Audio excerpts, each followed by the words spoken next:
నేను అనంతపూర్లో ఉన్నప్పుడు అప్పుడంతా కరువు. 2004 సంవత్సరంలో ప్రపంచమంతా ఇండియా అంతా కరువే. నేను అనంతపూర్ అంతా సైకిల్లో తిరిగా. యాక్చువల్గా ఎందుకు మన కాలేజ్ ఉంది కదా, నువ్వు బాగా ప్రిపేర్ అవ్వని చెప్పేవాళ్ళు. అప్పుడు డెమాన్స్ట్రేషన్స్ అవన్నీ బాగా ప్రిపేర్ అయ్యేవాళ్ళు.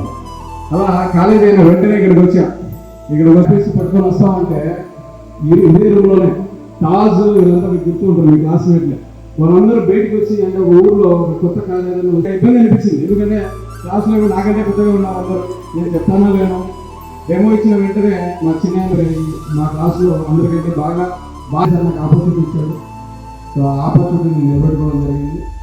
అప్పుడు ఎందుకంటే నేను ఆపర్చునిటీ కోసం వెతికినప్పుడు ఎవరు ఇవ్వలేదు.